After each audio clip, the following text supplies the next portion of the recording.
మిత్రులారా నమస్తే.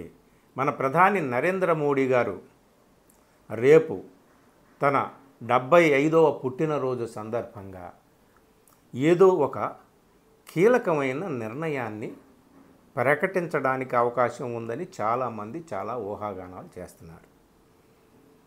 అబ్బే అదేమీ లేదు అని చెప్పి ఆయన పుట్టినరోజును చాలా ఘనంగా దేశమంతా నిర్వహించడానికి ఆయన పార్టీ బీజేపీ వారు అన్ని రకాల తయారీ కూడా చేస్తున్నట్టు తెలుస్తోంది. సో ఈ సందర్భంగా మనం కొన్ని విషయాలు మాట్లాడుకోవాలి.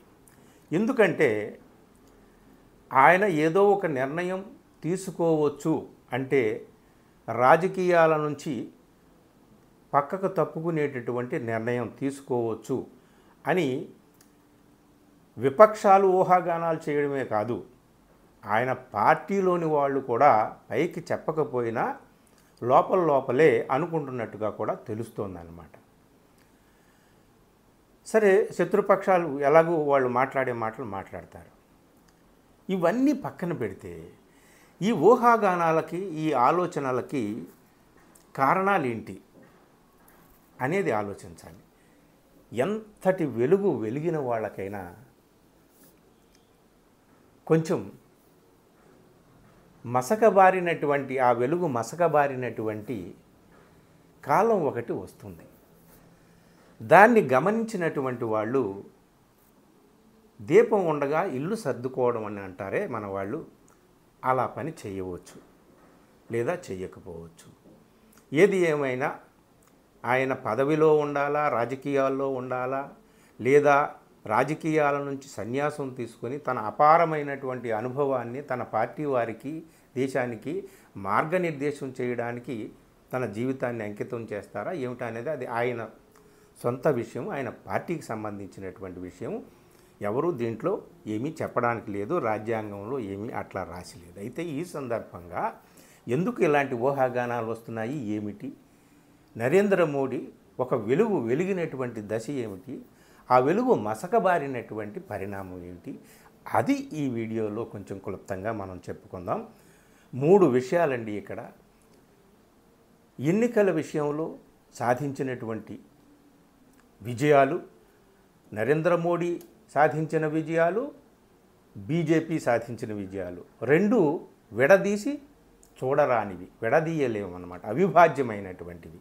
బీజేపీ పెరుగుదలలో నరేంద్ర మోడీ పెరుగుదల, నరేంద్ర మోడీ ఎదుగుదలలో బీజేపీ ఎదుగుదల కూడా ఉంది. కాబట్టి ఎన్నికల విషయంలోకి వచ్చేటప్పటికి ఆయన పార్టీ సాధించినటువంటి విజయాలు ఏమిటి, అవి అపజయాలు ఏ విధంగా ఎదుర్కొన్నాయి, అలాగే దేశంలో పార్టీ సాధించింది ఏమిటి, లేదా ప్రజల నుంచి వెల్లువెత్తినటువంటి సానుకూలత, ఇప్పుడు ఆ సానుకూలత ఏ రీతిలో ఉంది, దేశంలో ఉన్న పరిస్థితులు ఏమిటి, వాళ్ళు కూడగట్టుకున్నటువంటి గొప్ప ఖ్యాతి ఏమిటి, లేదా కూడగట్టుకున్నటువంటి అపఖ్యాతి ఏమిటి, అలాగే అంతర్జాతీయ వేదిక మీద మన ఇమేజ్ ఏమిటి, ఇండియా ఇమేజ్ ఏమిటి, మోడీ ఇమేజ్ ఏమిటి, ఈ విషయాలని ఇక్కడ మనం గుర్తు తెచ్చుకుందాం. పుట్టినరోజు సందర్భంగా నెగిటివ్ విషయాలని కాదు, ఆయనకు శతవసంతాలు ఆయురారోగ్యంతో ఆయన ఉండి అందరికీ మార్గనిర్దేశం చేయాలనేటటువంటిదే మనం కోరుకుందాం. సరే, ఎన్నికల విషయానికి వద్దాం. ముందు చకాచకా చెప్పుకుందాం. రీల్స్ చూసేటటువంటి అలవాటుతో కాస్త ఎక్కువ సమయం ఉన్న తిప్పి పాడేయవద్దు. చాలా కీలకమైన ముఖ్యమైనటువంటి విషయాలు ఈ వీడియోలో నేను మాట్లాడుతున్నాను. ఎన్నికల విషయానికి వస్తే లాస్ట్ 11 ఇయర్స్ విజయాలే చూద్దాం. ఆయన ప్రచారక నుంచి, ఆర్ఎస్ఎస్ ప్రచారక నుంచి దేశ ప్రధానిగా ఎదిగినటువంటి సుదీర్ఘమైనటువంటి రాజకీయ ప్రస్థానం ఉంది. అదంతా కాదు, ఇటీవల ఒక పీక్స్కి వెళ్ళింది ఆయన ఎదుగుదల, ఆయన ఛవి, ఆయన కాంతి, ఆయన ఇమేజ్.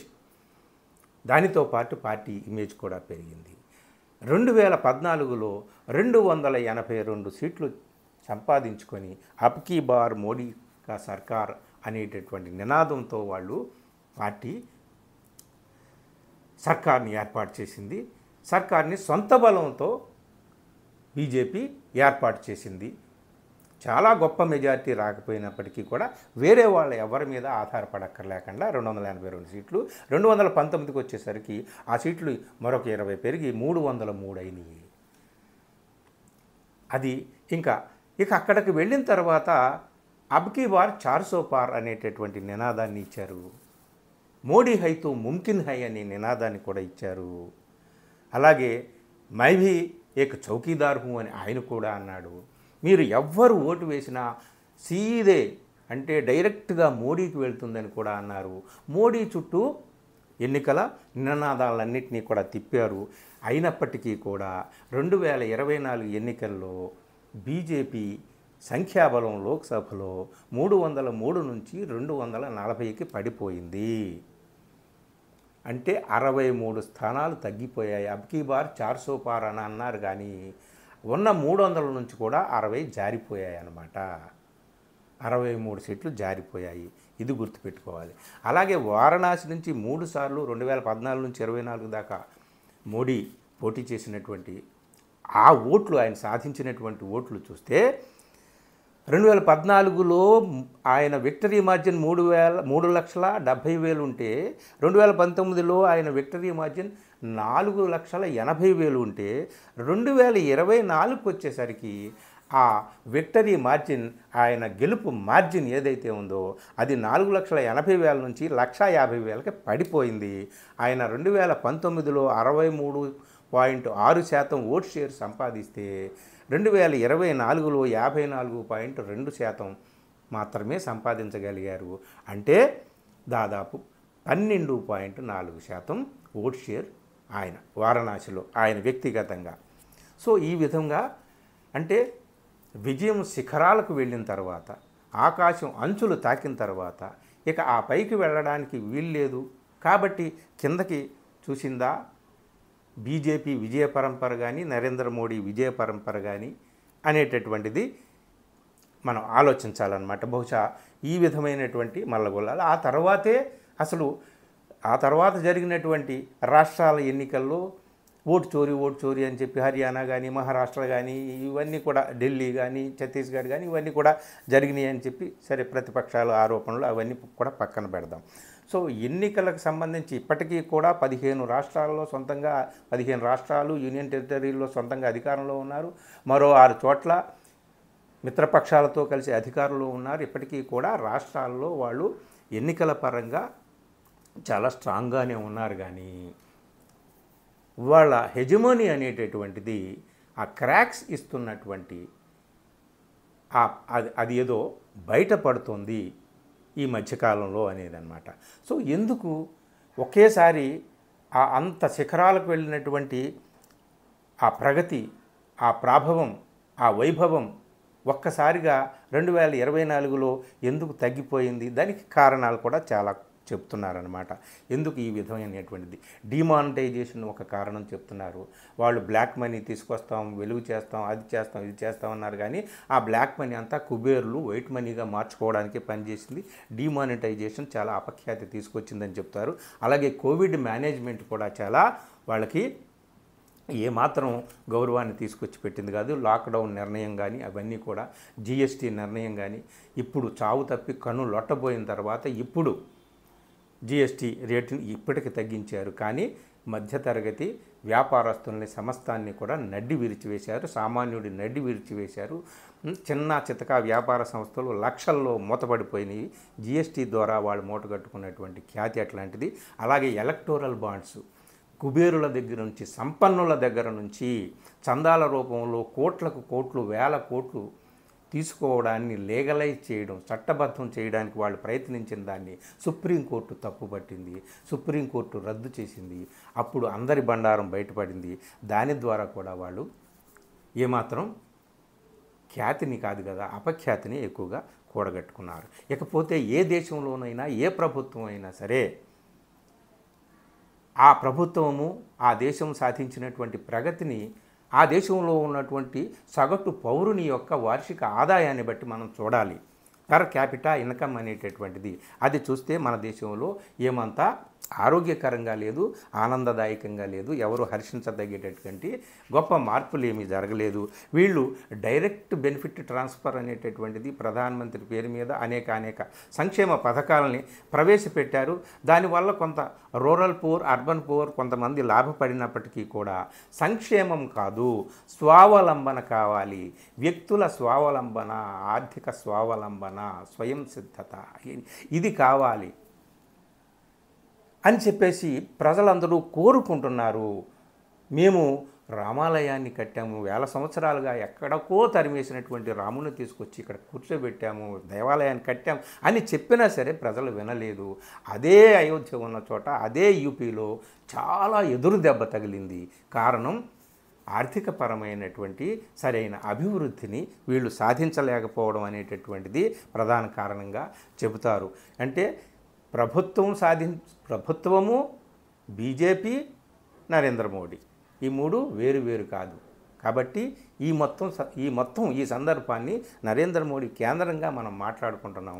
ప్రభుత్వం వైఫల్యమైనా, నరేంద్ర మోడీ వైఫల్యమైనా అందరి వైఫల్యం ఒకటే. కాబట్టి ఇంతేకాదు, ఈడీ, ఇన్కమ్ ట్యాక్స్, సిబిఐ లాంటి రాజ్యాంగ సంస్థల జేబు సంస్థలుగా వాడుకొని వైరిపక్షాలను, రైవల్ పార్టీల సభ్యులను, పార్టీల నాయకులను పీడించడానికి, శిక్షించడానికి, బంధించడానికి, వేధించడానికి ఉపయోగించుకున్నారనేటటువంటి అపఖ్యాతిని కూడా వీళ్ళు మూటగట్టుకున్నారు.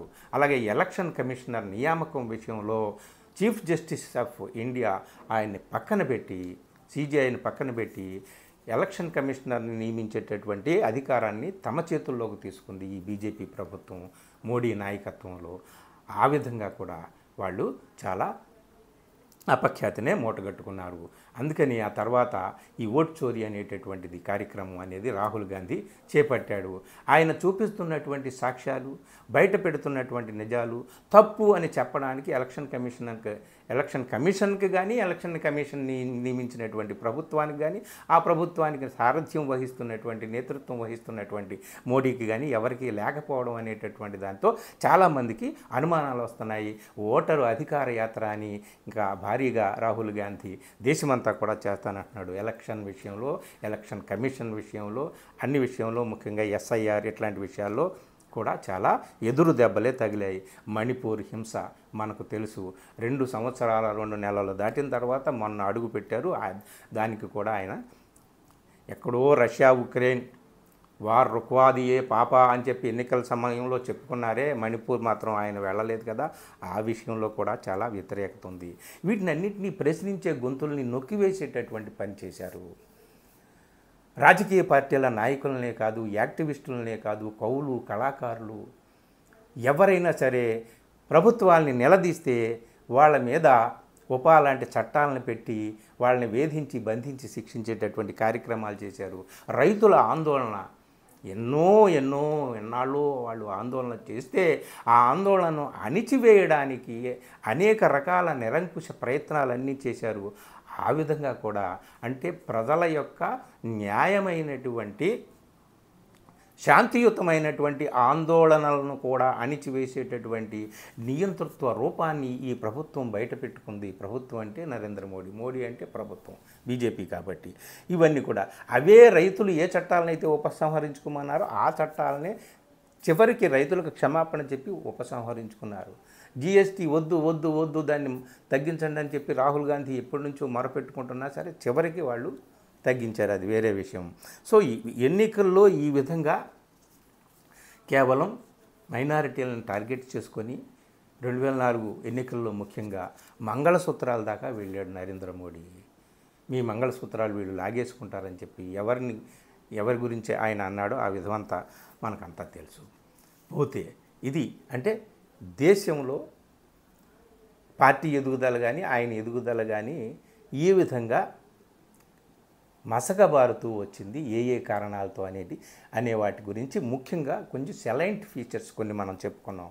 ఇక భారతదేశం విశ్వగురువుగా అవుతుందని చెప్పేసి తొలినాళ్లలో ఆయన ప్రధానిగా అయినప్పుడు, ప్రధానిగా నరేంద్ర మోడీ విజిట్ చేసినటువంటి దేశాలు, అన్ని పర్యటనలు ఎవరూ చేయలేదు గతంలో ఏ ప్రధాని. అమెరికాని ఆయన సందర్శించినన్ని సార్లు ఇంకా ఎవరు కూడా అలా సందర్శించలేదు. అమెరికా ప్రెసిడెంట్ ట్రంప్ని మై ఫ్రెండ్ అంటమే కాదు, ఒక దేశాధినేత అయ్యుండి మరో దేశాధినేత ఎన్నికల కోసం ప్రచారం చేసినటువంటి గొప్ప ఘనతను కూడా మన నరేంద్ర మోడీ మూటగట్టుకున్నారు. ఏది ఏమైనప్పటికీ కూడా అలీన విధానం అనేటటువంటిది ఒకటి భారతదేశానికి ఉంది. దాన్ని పక్కన పెట్టి ఈయన అంతకు మించి భారతదేశానికి ఒక గొప్ప కాంతిని వెలుగును తీసుకొస్తాడని అనుకుంటే తీరా చూస్తే అటు పాకిస్తాన్ విషయంలో కూడా మనం ఏమి చేయలేక, ఇటు చైనా విషయంలో కూడా ఏమి చేయలేక, అటు పాకిస్తాన్ని దగ్గరకు తీసుకొని ట్రంప్ మై ఫ్రెండ్ అన్న ట్రంప్ మనకంటే ఎక్కువగా పాకిస్తాన్ని దగ్గర తీసుకునేటటువంటి పరిస్థితి వస్తే నరేంద్ర మోడీ తన ప్రమాణ స్వీకారానికి పాకిస్తాన్ నాయకులను కూడా పిలిచాడు. పాక్ అధినేతలతో కలిసి ఈయన పార్టీలు కూడా చేసుకున్న సందర్భం ఉంది. మరి ఆ దౌత్య సంబంధాలు, ఆ సమన్వయాలు, ఆ సమయస్ఫూర్తి చమత్కారాలు ఇవన్నీ కూడా ఏమైపోయాయి కానీ చివరికి వచ్చేటప్పటికి పాకిస్తాన్ అమెరికాకి బాగా దగ్గరైపోయింది. మనం దగ్గర కాలేకపోయాము.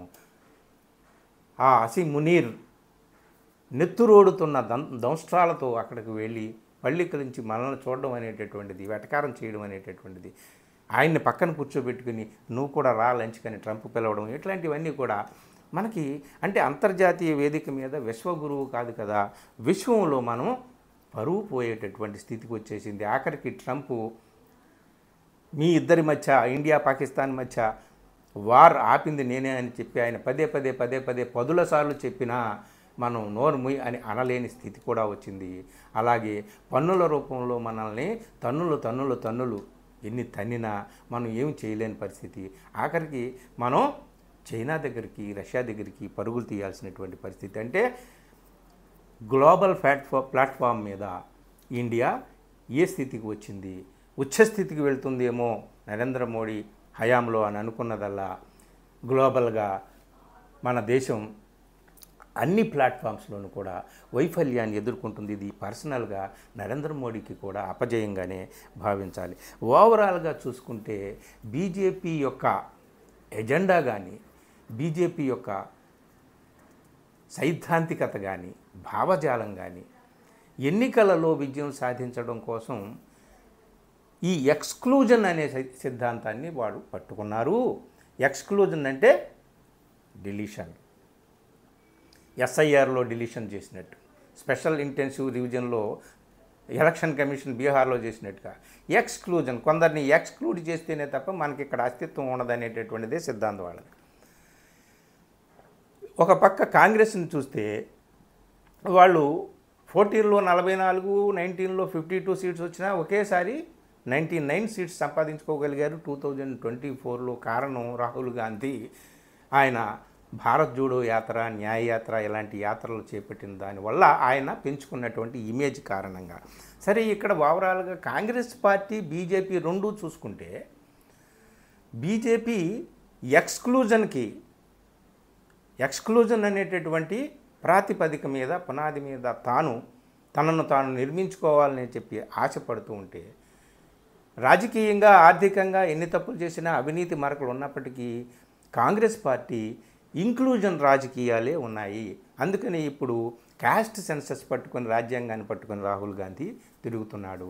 ఆయనతో అందరూ కూడా చేయి కలిపారు ప్రతిపక్షాలు. ఇంకొకటి, ఒకప్పుడు ఈ బీజేపీ నాయకుల పట్ల నిరసన వ్యక్తం చేయాలంటే భయపడేటటువంటి రోజులు ఉండేవి. ఇప్పుడు ప్రతిపక్షాలు మూకుమ్మడిగా దాడి చేస్తున్నాయి. అందరూ తిరగబడి మాట్లాడుతున్నారు. మొన్న జరిగినటువంటి సమావేశాలే, బడ్జెట్ సమావేశాలు కానీ, వర్షాకాల సమావేశాల్లో కానీ వీళ్ళు అనేక సమస్యల మీద ప్రతిపక్షాలు మాట్లాడినటువంటి తీరు, చేసినటువంటి అటాక్, క్యాస్ట్ సెన్సస్ మీద, ఆపరేషన్ సింధూర్ మీద, అలాగే ఎస్ఐఆర్ ప్రక్రియ మీద, ఓటు చోరీ మీద, ఇవన్నీ